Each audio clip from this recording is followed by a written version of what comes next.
Welcome, ladies and gentlemen, to WCS America Season 3, Round of 16, presented by Newegg. Today is Group B. I'm your host, Joshua Gray, call sign Clutch. Today they call it the Group of Death. Why? Let's talk about these players. First off, we have Hyun, the top performer in WCS points. He has guaranteed his spot to BlizzCon. Pig Baby, the Season 2 champion, who has not solidified his spot, but a strong performance at this tournament will put him in the top 16. Jaedong, the Tyrant, who also needs a strong performance to make it to BlizzCon happening in November. And then TaeJa, with a high ranking in WCS, has already secured his spot as well to compete in that huge tournament happening in November for that $100,000 first place prize. Today is the final day of the round of 16. The round of 8 will continue October 11th. The finals for WCS America Season 3, October 12th, right here at the ESL America studio in Burbank, California. And to help break down the storylines of some of these players and to cover the action today for all of our StarCraft 2 enthusiasts, I have Cam Dozer and Rotterdam. Gentlemen, take it away. Thank you, Josh. Cam Dozer here once again, joined by my favorite bro toss, Rotterdam. Roddy, today's the day that we've been looking forward to since we did the group draw. Where do you even begin to dissect this group? I don't think there is a good place to begin, but I'm totally on the same page. Ever since we were drawing the groups, when it was happening in front of our eyes, it was just like, oh my God, this group looks good. What? And I was just like, whoa. And it was really funny as well to see the player responses. Like back then, TaeJa, just with a simple tweet, whoa. It's just like, it's awesome. I think everybody's really excited for this group. I don't know who's going to win, but I do know that all of us are going to win because I know we're going to see a lot of good games. And there's definitely a lot on the line, especially for those two folks that are close to making it to BlizzCon, but are not there yet. And of course, you know, you could say TaeJa, he's already qualified for BlizzCon, but he has still never won WCS America. And every single season we say that, you know, if you look at the playlist, like TaeJa should win this, but he has never done it. So that's a story on its own. So I'm really excited. Now, TaeJa's first opponent today is Jaedong, the Tyrant. Jaedong hasn't looked as strong this year as he did in 2013, but I wouldn't count him out yet. Who do you think is favored in this matchup? No, I definitely wouldn't count him out. I think going over results over the last few months, you would say that TaeJa is a pretty clear favorite just because TaeJa has still been TaeJa, and that is winning tournaments or finishing top 2, finishing top 4 like he did at IEM. He's been very, steady, just having good results, just being solid overall. He doesn't really have too many disappointing tournament performances. I think the only one was the tournament in Taiwan that he attended, but Jaedong was there too, and Jaedong didn't have a magnificent run either, the opposite even. So I think TaeJa is a small favorite, but Jaedong did recently come off that win at WEC, and I don't want to make that win bigger than it is, because obviously it's awesome. He won like $24,000. That's a lot of money, but there were no top-level Terrans there. There were a few good Protoss players, and yeah, Jaedong's CVP looked amazing. So if he goes up against Pig Baby, I might give him a very good shot. But against TaeJa, he is an underdog, but it's still the dong, man. Like, you don't count out the dong. Yes, everybody will be raising their dongers, you can be assured. Now, our next match of the day is going to be Pig Baby and Hyun. This is a rematch of the Season 2 semifinals, and I know, because I spoke with Hyun earlier, that it's a bit of a revenge match for him. Who do you think has the edge there?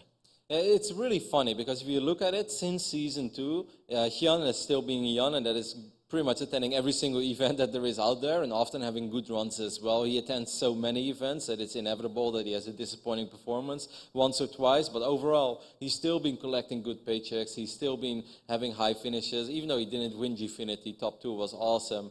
Even when he didn't win the tournament in Taiwan, he still finished top 2 again. He's still been very solid. He's been very active. Pig Baby, on the other hand, it's been a little quiet around him ever since he won Season 2. He had a great run in the Korean IEM qualifier, and some would even say that that qualifier was more stacked than the actual tournament, which is crazy because IEM Toronto was really stacked. He had a fantastic run. He only lost against the other 2 players that went, Zest and Flash. So I still think Pig Baby is very good. It's really hard to say who has an edge. One very important difference is, though, that the last time that Pig Baby defeated Hyun, we were playing in the previous patch, and even though it didn't have a massive influence in PvZ, PvZ is a very volatile matchup as well, and timings can be extremely important, and time war being 30 seconds or 10 seconds can definitely make a big difference. So maybe this is what Hyun needs to have a different result this time. Is there anything else you wanted to add real quick about this group? No, I think we went pretty much over it all. I'm really excited. I think it's hard to pick a favorite. If you go over just how strong you think someone is, and especially how strong Terran right now is, because I think a lot of people will agree that Terran is posting good results. TaeJa is a small favorite in this group, but anything can happen, and I really just hope we're going to see a lot of good games. Hopefully a lot of 2-1s either way. Yeah, I actually was trying to do my fantasy team, and I had no idea who to pick. I went with TaeJa because I think he feels like a really safe bet. But that's what you do, right? When you don't know what to do, you go with TaeJa. I did the same. So. Yeah, and summer's not over. It's not the 21st of September yet either, so it's still TaeJa's season. Well, thank you very much for your thoughts, by the way. I can't wait to hear more from you. I'm going to be right back with the first player interviews for our first match, so don't go anywhere. But for now, let's kick it back to the desk. Thanks, guys. I think it goes without saying that this is probably one of the most hyped groups of all of the round of 16 for WCS America. Yeah. Danius, QXC, man, how you feeling about this group today? There's just no other group in the round of 16 that has such a high concentration of skill and talent. All these players have been around a lot. And Pig Baby is probably the least established player, but being the champion of last season, he's got a lot to prove here and a lot going for him. Yeah, I think it goes. I think if you look at the season 2 of WCS America, he defeated TaeJa and Hyun one after the other to get to the semifinal, where he would end up playing and defeating Bomber in the grand finals to become that champion. He's very close to making it to BlizzCon as well. He's just outside that point range, and moving further every round that he gets just gives him that much more opportunity. Because I don't think we have him playing in too many other tournaments. This has a lot of weight for him, whereas the other three guys are in a much safer position as far as BlizzCon title goes. Yeah, I mean, TaeJa's been kind of a lock-in for BlizzCon actually for some time now. Jaedong, with the support of Evil Geniuses, will be traveling. I think there's one more tournament after this. Yeah, there's DreamHack Stockholm will be taking place. Yep. Of course, this is the last group of the round of 16 that will be playing out, Group B.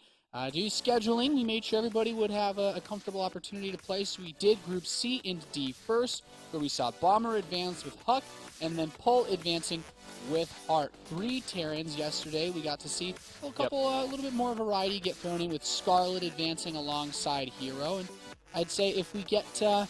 with only 1 Terran in this group, we're going to be pretty balanced as far as the Terran Protoss Zerg ratio goes moving into the top 8. Yeah, it's going to be a nice... There's going to be a little something for everyone there, especially with Scarlet and Huck both being in the round of 8. Of course, they Zerg and Protoss respectively, so you've already got that nice representation. A couple of Terrans, and there's, at most there could be 1 more Terran in the round of 8. Yeah. Of course, Roddy and Cameron were talking about their fantasy picks. I also went with TaeJa. It's really hard to bet against him when you have a group of players so good. You guys have had the opportunity all season long, and you will for the top 8 and the finals moving forward, to pick the players that you think will advance. You're getting into the game a little bit late, but you can still sign up at fantasy.eslgaming.com/SC2. I haven't had the greatest season. I think Rotterdam destroyed me point-wise. But I think TaeJa is a safe bet for today's group. Yeah, I think so. But you picked TaeJa, he picked TaeJa. Basically, everyone picked TaeJa, so you're not really getting ahead if you pick TaeJa. That's you're like destroying my hopes now. Well, I'm just saying, if you wanted to win, you have to go contrary to your opponent. You have to go for the underdog. I can see where your strategy comes into play. Let's hear from the players coming up in our first match. Jaedong and TaeJa. You've got him over with James, our awesome translator, and Cameron. What's going on, guys? Thank you, Nate. Camdozer here once again with our first 2 competitors of the day. We have Liquid TaeJa and EG Jaedong. Jaedong, you told me earlier that you were operating on only 2 hours of sleep coming in today after a very long flight. How's your conditioning right now? 이대동 선수 아까 사진 인터뷰했을 때 오늘 2시간밖에 잠을 못 잤다고 하셨는데 지금 뭐 컨디션 어떠십니까? 2시간밖에 안 잤지만 이길 수 있습니다. 2 hours is all I need. All right. Now, it has been a bit of a roller coaster year for you. I want to know, how has your practice been coming into this tournament? 이대동 선수 올 시즌 내내 되게 이제 업다운이 되게 좀 기복이 좀 있으셨는데 이번 WCS에서는 어떻게 될 거라고 생각하시는지 자신 있으신지 말씀 좀 해주시죠. 자신은 있는데 처음 이렇게 WCS 올라왔는데 이런 죽음의 조에 속하게 돼서 유감이네요. I am confident, but the group is quite stacked, I'm going to be honest. All right, well, best of luck to you. Now, TaeJa, summer is almost over, and you've said that you're in the winter of your career, that you'll probably be retiring soon due to health concerns. How's your health today? 김영선 선수 여름이 이제 거의 다 가고 있습니다. 그리고 이제 선수 커리어로 봤을 때 이제 거의 막바지에 다다랐다고 항상 말씀하고 계시는데 오늘 뭐 컨디션이나 기분 어떠신지요? 일단 되게 힘든 경기가 될 것 같아요. 그래가지고 기분도 오늘 좀 그렇게 좋은 편이 아니라서 힘들게 경기하게 될 것 같아요. I'm not feeling good right now. I think it's going to be tough. I think the impression's probably the best part there. Now, you've won numerous major events, but you've never won a WCS tournament. How important is this last run to you? 유현서 선수 완불 사나이로 작은 건 다 이기셨는데 WCS는 성적이 많이 좋지 않네요. 이번엔 자신 있으십니까? 일단 이번에 정말 자신 있고요. 네, 컨디션만 좋았으면은 1등으로 그냥 4승 0패로 올라가는 건데 컨디션이 약간 안 좋아가지고 변수가 있을 것 같아요. 그래도 뭐 1등으로 올라갈 것 같아요. I am, regardless of where I'm at in terms of my health and everything else, I'm confident, but today I'm feeling a bit iffy about the conditions and everything today. So, only if it wasn't that, I would have advanced 4-0, but, so I added, well, what's your expectations for today? I was like, I think I'd still go up first. All right, great. Well, do you have any words for Jaedong? Good luck. Jaedong? Good luck too. All right. Thank you very much. We're going to get the map beat so process started right here. For now, let's check back in with our casters at the desk. Gentlemen? Only TaeJa could say that he's feeling horrible. He could say he's having the worst day of his life and still accidentally win a $10,000 tournament. Doesn't he always say that though? Yeah, I'm pretty sure he said he's going to lose every match he's been interviewed about in the last year. I can't ever remember TaeJa going into a match saying, yeah, I feel good, I think I'm going to win this. It's always, my wrists hurt, I didn't sleep enough, I'm tired, Protoss is so hard, I can't beat Zerg right now, and then he wins the tournament. That's how he gets in your head. Right. That's how he gets in your head. It's time for the map veto process. Return versus All right. Zerg. All right, what do you QXC, think? what do you like? I just don't like Deadwing. Who do you But think's even gonna- TaeJa has actually weird builds on this map. Who do you think's going to, whoa. Wow, that's a That's bold probably, first that may veto. be the first time we've seen Overgrowth vetoed. first. Yeah, I think Ever. it got vetoed in No, this no, matchup. No, ever. Of all time. QXC. Since Overgrowth was introduced into the map pool, it's never been vetoed. He was vetoed Deadwing. yesterday. Jaedong takes out Deadwing. Of course he takes out Deadwing. Yeah, TaeJa's had some really weird builds on that map lately. There's just some really good things you can do by putting siege tanks behind your opponent's Yeah. natural. So I think Zergs just hate that map, and Foxtrot is out. really good for Reaper openings. Reaper cheese too. Yeah, we've seen players of both races veto Foxtrot in basically every matchup. It seems to just be a lot of people don't like that map. I would expect a Catalina veto from Ooh. TaeJa, but vetoing merry-go-round I find interesting. Hey, He why wants- Catalina? It's so good for Reapers, though. I just think I'm more comfortable playing a merry-go-round. Catalina just gets vetoed a lot. I don't think it's a map that there's as much experience on, at least in these tournament settings. Well, Catalina's first, so Jaedong's favoring that. And I'm thinking, Nimbus. Okay. And finally, Sejong. Catalina, Nimbus, and King Sejong Station. So we have a pretty good mix-up of maps. We have the 3-player map. The cheers already beginning as the players step down to their computers. But a good mix of maps. I don't think we're going to have too many similar games in this with this setup because you have the We got 2-player. King Sejong, easy scouting. Catalina gets maybe a little bit tricky because the map is quite large, and then Nimbus where you have to be a little bit safer sometimes because of the multiple spawn locations. Right. Yeah, Nimbus most often goes into some kind of 3-base play, just because both the bases are defended by a single ramp, and that ramp is pretty small. It's pretty easy to wall off and defend most 2-base timings, things like Roach Bay and things like that. And since it is a 4-player map that is relatively large, it almost always starts with people going to a fast 2-base, either command center first, or hatch first, or just one Reaper into hatchery. And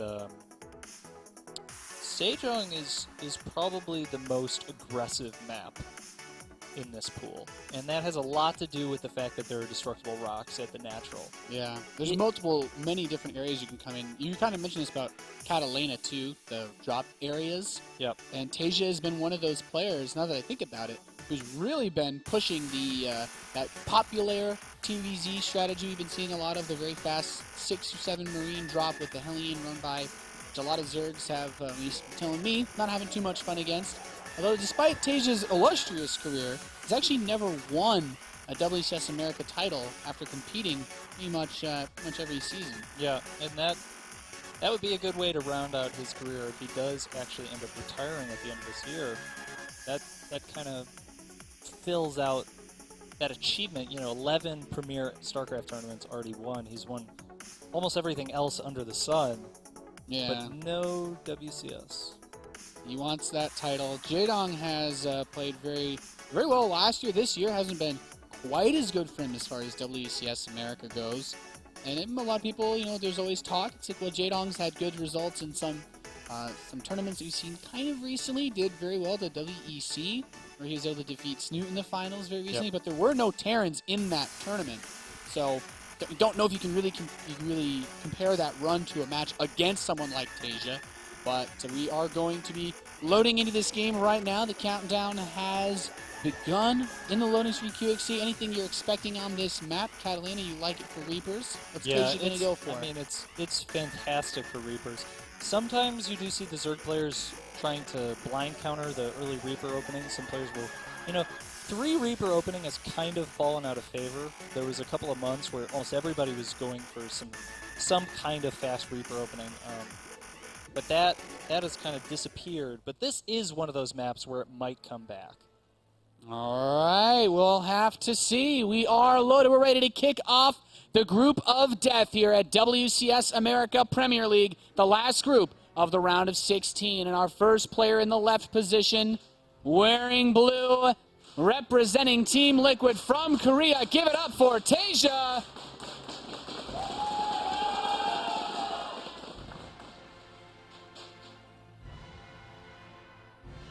And in the top middle, I know a lot of you guys here right now. This is why you're here watching. Give a big cheer for Evil Geniuses, Jaedong!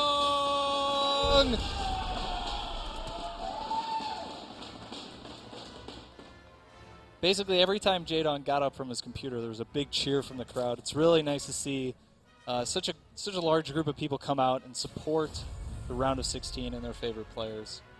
Yeah, this is a group many people have been looking forward to since we first did the group drawings. We were a little bit flabbergasted that we somehow managed to stack 4 of the best players into one group. Yeah, and the Group D with all the Terrans, it was a very unusual draw for the round of 16. I think it's safe to say that if you spread these 4 players out amongst the other groups, there's a pretty solid chance that all of them would have advanced into the top 8 over the opponents they would have had to play against. I think that's a reasonable statement to make.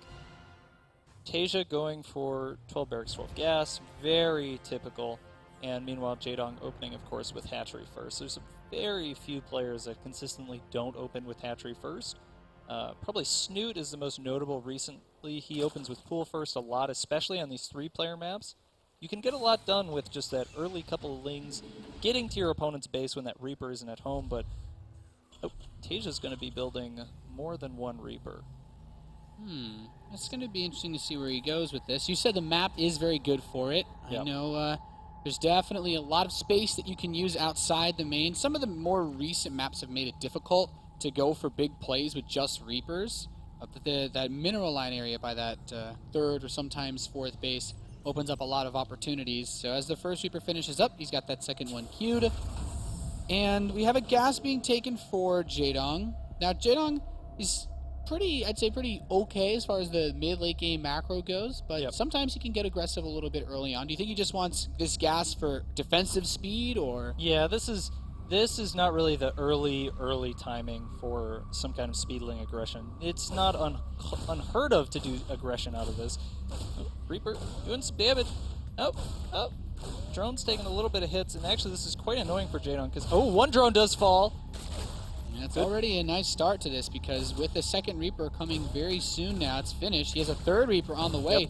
And TaeJa's going to continue to apply the pressure. He has not taken a second gas, so we'll see a third command center most likely with this build as well. Very greedy behind this early aggression, and you said it, QXC. This is something that the map really allows you to do a lot better than the other ones in the field. Yeah, for sure.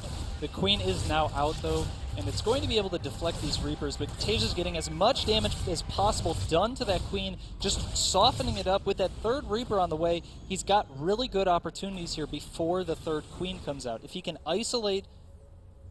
Oh, wait, is he going home? No, I'm not sure.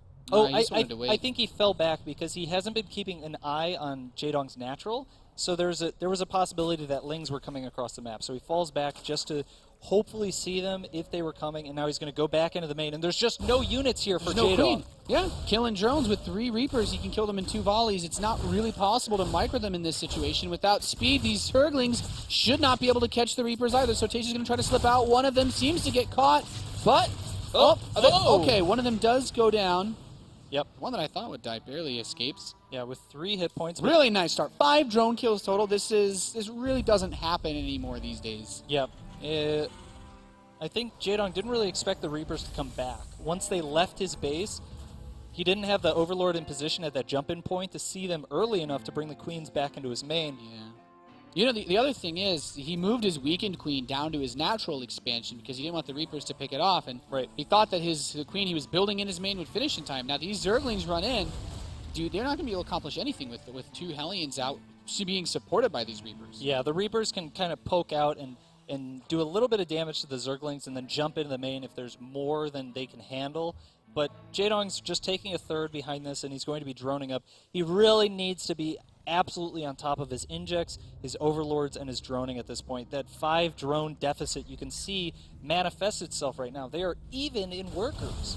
You never want to be even in workers as a Zerg player. That's going to lead into TaeJa having a significant advantage in the next several minutes of the game. Yeah, with that third command center, his economy is going to explode off of triple mule usage. The third hatchery is halfway done for Jaedong, losing an overlord.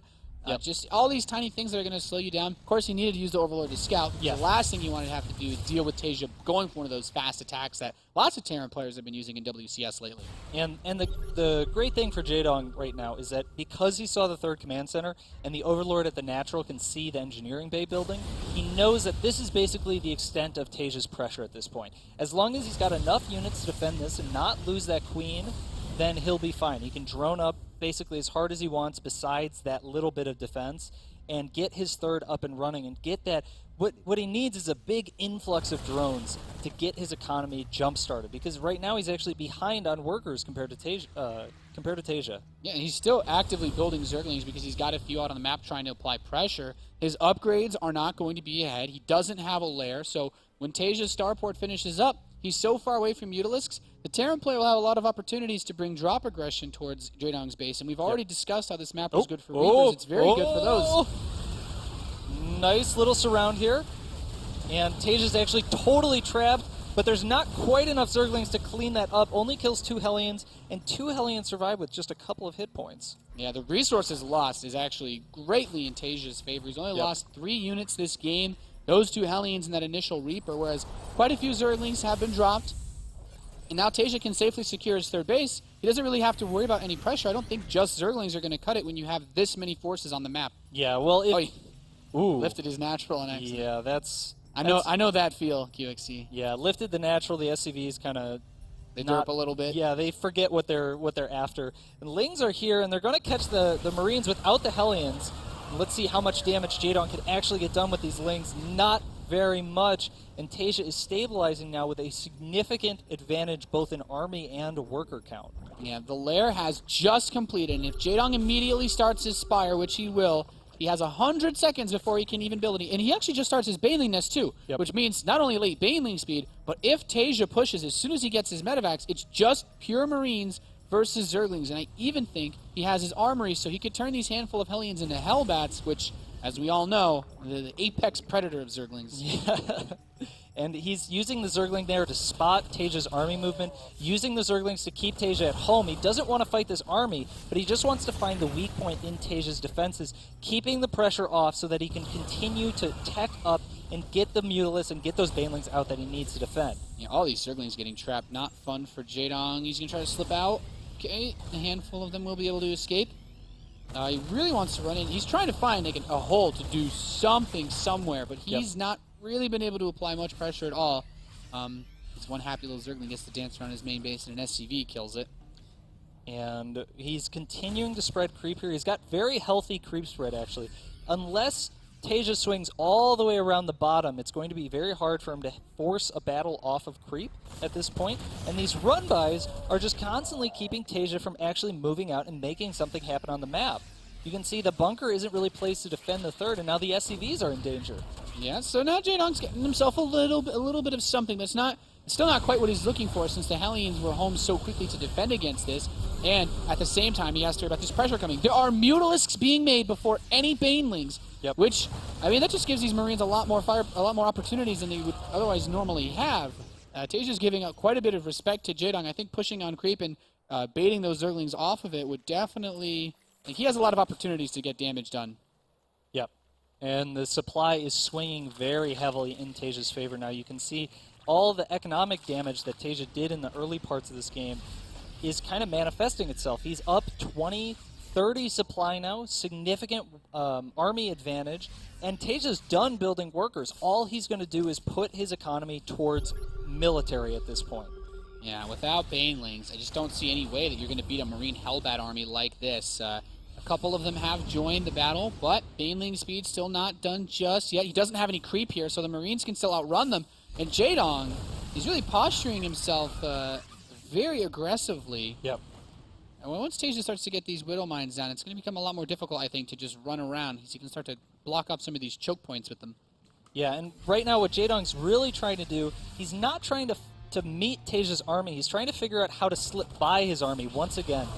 Well, he wants... Oh, no, he doesn't. Really indecisive. You know he doesn't want to take that fight, but he threw away quite a few units, provoking it either way. Yeah, he didn't quite know how many units TaeJa had there. If he could catch, half or a quarter of TaeJa's army, then he can get really good opportunities. But now there's a drop in Jaedong's main, and he's going to be forced to bring his units back. This is going to give TaeJa the opportunity to take a very aggressive stance outside of Jaedong's natural. Yeah, these two Medivacs immediately go to drop their units below that cliff as a drop kills the base in the bottom right. Banelings chasing these Marines. Nice detonations, but there's just so much bio. Still cleans up a lot of the Zerglings, and even these Widow Mines. Huge Widow Mine hit to Jaedong's army. Clears out so many of Jaedong's Banelings, and now he's just at such a low amount of supply. He's got to defend this drop at his third, but there's also all these Widow Mines being burrowed right outside his natural. TaeJa is constantly rallying more and more units. TaeJa with less than 200 minerals here, making his army as big as possible at this point in the game. Yeah, I mean, TaeJa just has an almost unstoppable force at this point with the damage that he's caused to Jaedong's economy in the early game, denying the fourth base, the most crucial moment, really, in a majority of Terran versus Zergs. There's a couple of Banelings waiting in the natural. Jaedong has one opportunity to push this out, but he needs to completely clear this whole army and the next wave if he wants to even think about stabilizing. Yeah, and here we go. A couple of Banelings go in. He's going to bring the rest of his army in here, waiting for some more reinforcements. And this is it. Jaedong's going to try and break TaeJa's hold over his natural. Yeah, the Thors are picked off, the one on the right side by the Mutas, but there's still Marines left over, still Widow Mines, and TaeJa securing himself a 60 supply lead has cleaned out the third base of Jaedong. These handful of Mutas simply are not going to cut it. 3-3 on the way for the Liquid Terran, and he's looking as sharp as ever to start off. Good game. Liquid 16. TaeJa takes game number 1. Very solid game by TaeJa. I feel as clean of a game as it was, it really looked a lot better for TaeJa than I think it should have when you consider the openings, but that's just using the map to your advantage with that Reaper build. Yeah, Jaedong just seemed kind of one step behind TaeJa almost at every point in that game, starting from that very first drone that he lost to the Reaper pressure. Then he didn't have the Overlord. You know, there's only two places that the Reaper's going to attack you on that map. There's the jump-in point and there's the natural ramp. And you can have an Overlord positioned at both of those places so that you can actually see these Reapers come in and get the Lings in place, or at least bring the full hit point Queen back into the main so that something like this doesn't happen. Not only is this disruptive in terms of the workers lost, 5 workers killed total, but also during that time, Jaedong wasn't injecting his main. Yeah. And that made the transition a bit weaker. If just the workers over that entire game were basically always in favor of TaeJa. And that doesn't mean that TaeJa had more workers than Jaedong, but the amount of extra workers that the Zerg player needs in order to be equal to the Terran's Mule just wasn't there. Wasn't there the entire time. And so when that push finally came, TaeJa had such an overwhelming economic advantage and then such an overwhelming army advantage. I mean, a Mule will bring in about as much minerals as an SCV, as far 4 SCVs or so. When you compare the difference between having it or not having it, so you need 4 drones basically per command center extra that a Terran's going to have. And when you have 3 orbital commands and you're on even workers with the Zerg, I don't think there's any Terran that says they're not happy in that position. Yeah, of course. But we are loading into Nimbus now. Probably see a little bit of a longer game. Nimbus doesn't really have those opportunities to get ahead early on. The Reapers are almost useless on this map in terms of actually getting damage done. Yeah, sometimes the spawns can make things a bit interesting with some of the aggressive mid-game Terran builds, but there's still quite a few, I think, defensive options for Jaedong either way. As we are here in the top left position, spawning across from his opponent, we have the blue Terran player from Team Liquid. He's currently up 1-0 in this best of 3. He is TaeJa.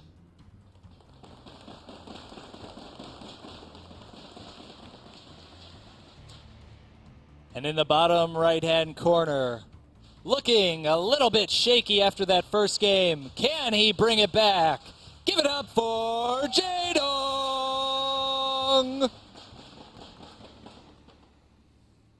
Jaedong's got 2 games to win now against a very good Terran opponent who did not have too much difficulty, I'd say, in his round of 32 matches. He took out 2 Zergs to get here, and his Terran versus Zerg looked pretty damn good. This is one of those maps where I would not be surprised to see, well, we can already tell that he's going for a command center first, TaeJa at least, and Jaedong I would be surprised if he did anything other than a fast hatch. Yep. But maybe we see now that fast Marine drop with the Hellion attack, or something a bit different from TaeJa. The 3 Reaper build really isn't a thing on this map. Yeah, absolutely not. That's a build that pretty much, maybe Foxtrot, but definitely Catalina is the main map that you would see it on. We do see Jaedong going for this early drone scout, and this is a little unlucky for him in that he's not scouting TaeJa. This may be an attempt to get some information about TaeJa's opening so that he can potentially go 3 hatch before pool. The drone will get up to TaeJa's base soon, but unless Jaedong wants to go for an extremely late pool, he's going to not really have the option of going for 3 hatch before pool by the time that drone gets there. Yeah, it's also important, I think, knowing the spawns for whether or not you want to open up with gas or not for Jaedong, because some Terrans, if TaeJa was to spawn on the bottom left position of this map, he has a very fast drop avenue towards the natural of Jaedong, and be it for a drop or a Banshee, still gives TaeJa, I think, an aggressive advantage at the start of this game. But with cross spawns, Jaedong doesn't have to sweat it quite as much. Yeah, and he's going for a little bit of a faster gas than he did in the previous game. Speed will probably be more like 6 minutes rather than kind of like the 6:20, 6:30. That opens up some opportunities for aggression for Jaedong. But on a map like this, again, it's very hard to actually make anything happen unless you commit a lot of units here. You can see TaeJa's already walled off at the top of his ramp because it's so small. Yeah, he's got a nice defensive setup. It's just something the map allows you to do. Thanks to your tweet at StarkSC2. Why can't both TaeJa and Jaedong win? Why can't they, QXC? It's not possible. Well, they could both advance. Yeah. But only one can Only win. one of them can win this match. Yes. I'm not sure there's any other way that it could end. You have draws until the end of time. The infinite draws. And let's see. Speed has started for Jaedong, so it's going to be just over 6 minutes. And TaeJa's in his base. He scouted. He hasn't actually scouted the speed timing. He saw that there was nothing on gas, and so he's got a pretty good idea of what's going on here. And you know, there's nothing really you would do with 100 gas that early besides start speed. So, oh, Jaedong canceled speed. He's going to get a layer, probably.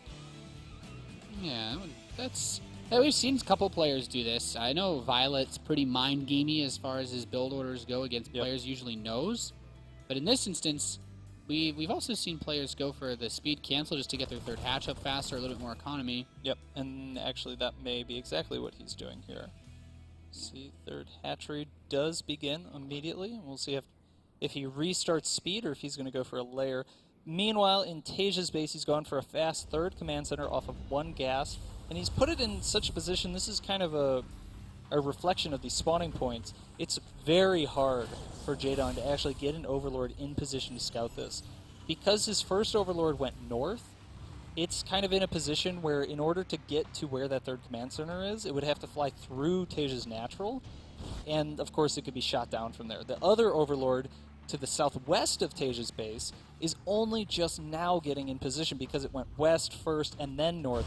Once it gets a little bit further, it will be able to see the command center and the starport, and then Jaedong's going to have basically a full read on the situation.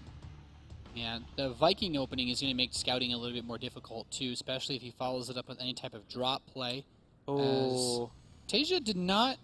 Let's see. This is actually, this could actually be very traumatic for Jaedong right now. So the Overlord went into TaeJa's base, but it didn't see the third command center. All it saw was a starport, and so he's coming back. Now in. he sees it. So Jaedong knows everything at this point. He can drone and kind of tailor his build exactly around what he sees. There's not really any other hidden information that TaeJa could have at this point. No, not too much. Knowing that starport's there definitely brings up a couple of possible threats. Jaedong already has a Spore Crawler ready at his natural expansion just in case. He's starting to build Zerglings, so he did just delay the Zergling speed. He's not going to do anything crazy like go Roach Hydra. It's not really a Jaedong type style. Not that I would think of. Yep. And meanwhile, he's going for you know what the speed probably was is if TaeJa hadn't opened command center first, he would have kept building speed. To kill maybe Reapers or something. Yeah, just to deflect whatever pressure. But because off command center first, the pressure is so much later, he can cancel speed, use that to eco up a little bit harder, and give himself that slight edge going into the mid game. Yeah, I don't disagree with that at all. I mean, the Evolution Chambers still line up pretty nicely, so all in all, this game's looking a lot better for Jaedong. Last one. Ooh, big wing run by. But TaeJa still has a nice setup, and these Zerglings should be the 93rd, but the building layout should keep the actual main base safe. Yeah, the thing is, this is going to bring the Hellions home, and that's going to allow Jaedong to more freely spread his creep, and also not have to worry about that Hellion run by as much. Now that they're going to get caught. They're going to run into a trap. Oh, that's a really nice pickup for TaeJa to kill. Oh my goodness, so many of these Zerglings. Yeah, and this is no longer really a threatening amount. Yeah, he doesn't really have to keep the Hellions at home anymore. 24 units have died for Jaedong at this point. TaeJa, of course, having not lost anything.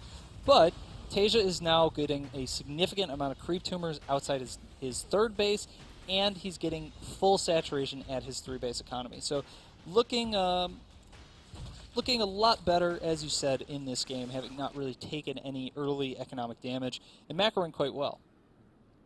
Yeah. Let's see, there's the Spire now. Yep. So it's still it's a little bit under 2 minutes the build time for that. So TaeJa has a nice window where he doesn't have to worry about being attacked so much, since now that and with these medevacs, there's also not really anything that Jaedong can do to stop him from dancing around and dropping all over the place. Right. The Spore Crawlers are definitely nice at the natural. He has 2 spores there. Here we go. Really doesn't want to get dropped. The Spore Crawlers are really smart here. They're going to make this drop a lot harder. Jaedong needs to react and pull his Lings, make sure these don't really unload. Does he have enough units here to actually stop this from becoming a major threat? There's no Baneling, so it's just a pure Zergling defense, and so far, so good. If all 16 of those Marines drop together, QXC, we know that Marines can kill stuff pretty damn fast. Yeah, it would have been much harder for him to clean up, but he did react quickly enough to start attacking the Marines before a significant amount had unloaded. And now TaeJa's going to kind of regroup in the center of the map. The lynch point of this match is going to be the creep spread around the fourth and then denying that fourth for TaeJa. You can see either base right now is completely off of creep. There's no way that Jaedong has to fight off of creep if he wants to defend either of these fourth bases, and that gives TaeJa some really good opportunities in the next couple of minutes. Yeah, the creep spread down the center, I think, is great. Like, you can't push into Jaedong's actual base, but the fourth, which, I mean, as a Terran player, I think you agree, is the most important thing to deny in this matchup around this time. That's going to be the real focal point. And a couple of tumors are building now next to that hatchery, which is getting closer and closer to finishing. But here comes the army in a denial. Like you said, this is a very difficult position to defend. He just can't Only hold 8 banelings, too. His units are completely out of position. There's no threat bringing TaeJa back to his base. He's going to have to cancel that hatchery and probably try and take the hatchery in the bottom now.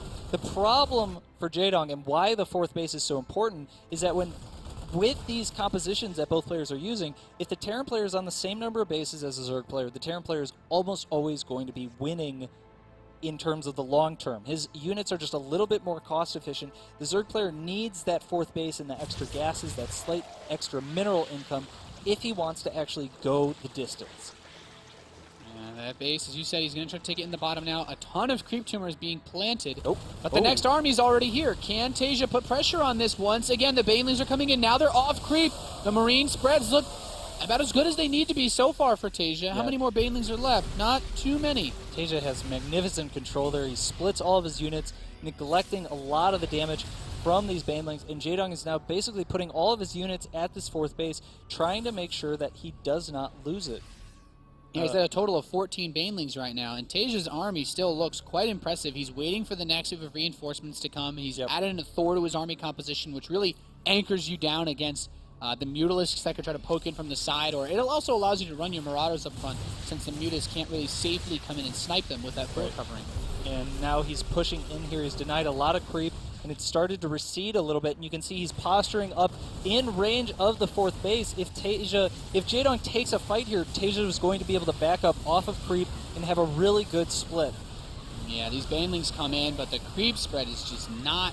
It's not where it needs to be, which at this point should be all over this base, but TaeJa's not going to make the mistake of fighting a baneling-based army on creep either way. And with the Widow Mines covering him, slowly inching forward, all he has to do is just pull back the Marines. See that Thor left up front, gets some nice shots off on the Mutalisks, and standing strong as all the banelings from this army are now gone. And the fourth base, once again, denied by TaeJa. Yeah, and you can see TaeJa is now taking a tremendous supply lead, up about 50 supply. Jaedong just does not have the economy to really deal with what TaeJa's got. He's going to move in here with some more banelings, but TaeJa is just splitting his army so well. Yeah, this has been magnificently played by TaeJa so far. The Mutas are going to try to come in and overwhelm a low Marine count. The Thor does get killed. Maybe this next baneling wave can push the army back, but TaeJa is going to smartly step away. He recognizes that now is not the time to end this game. That comes with the next wave of reinforcements. Yep, and Jaedong's making basically as many banelings as he can, trying to spread his creep out, trying to do whatever he can to keep this push off of him. Meanwhile, TaeJa is just continuously moving around, spreading creep, and reducing Jaedong's influence on the map. The creep is basically where Jaedong can take favorable fights, and anywhere off of creep is where TaeJa can take favorable fights. So as long as he reduces the creep spread around these fourth bases, he's always going to have a hard time. Yeah, I really like how TaeJa hasn't stepped too far forward on the creep. He's played this almost absurdly patiently given his lead. But, you know, I'll tell you what, I think I've thrown enough games in a position like this to know that TaeJa is being very smart with his decision-making. Yeah, it's very easy. You know, he started Enduring Locust and he started Swarmhost, so Jaedong is actually going to try to transition into that Swarmhost-based play, probably similar to what we saw Scarlet do yesterday, but the positions here are very different. Yeah, this is going to be extremely difficult for Jaedong to actually stabilize. He's got no fourth base really anywhere in sight, even though it's about halfway done. Without the creep spread and without a significant amount of units, or at least the Swarm Host aggressively placed, he's just not going to be able to hold it.